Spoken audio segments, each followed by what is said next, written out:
Le 19 octobre dernier, sur la place Saint-Pierre, Paul VI a été béatifié.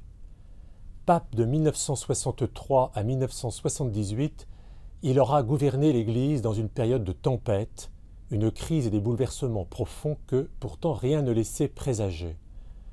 Moins populaire que Jean XXIII, moins charismatique que Jean-Paul II, ce pape, souvent méconnu, incompris, presque oublié, mérite vraiment d'être redécouvert. Alors, il y a une actualité éditoriale.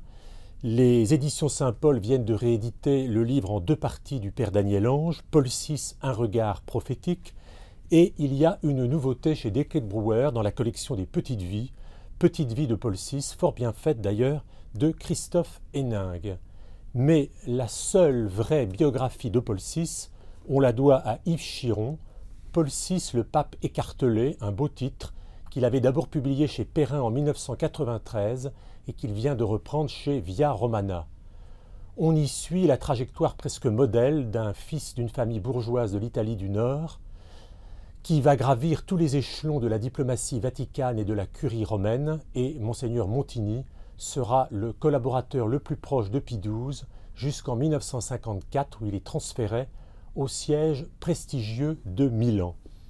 Alors Paul VI a peu écrit, mais nous avons des volumes d'anthologie de ses interventions ou de conversations avec ses amis. Parmi eux, il y a eu Jean Guiton.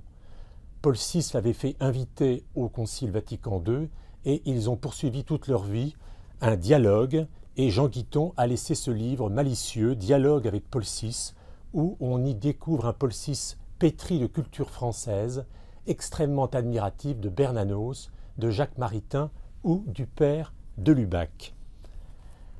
Alors à la mort de Jean XXIII, il est presque naturellement élu pape et il va faire atterrir le concile. Mais l'Église qui devait sortir de Vatican II réconciliée avec le monde et la liberté religieuse est rattrapée par la crise politique, la guerre froide, le communisme et une crise morale profonde à travers les mouvements de mai 68 et qui se transforme même en crise intérieure.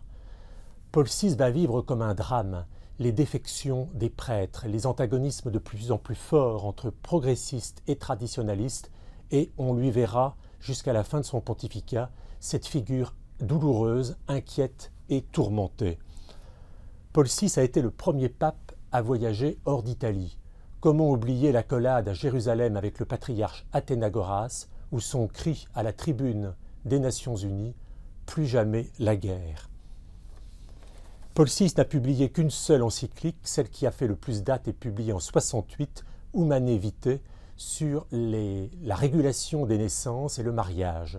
Ça a été une onde de choc considérable et même à l'intérieur des conférences épiscopales, elle a été contestée, entérinant ainsi la crise d'autorité dans l'Église.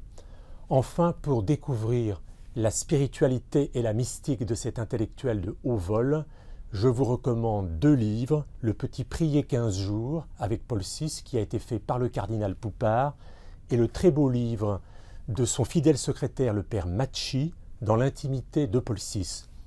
On peut y lire le magnifique testament aux accents théardiens qui se termine ainsi « Je ferme les yeux sur cette terre, douloureuse, dramatique et magnifique, en appelant une fois encore sur elle la bonté divine. »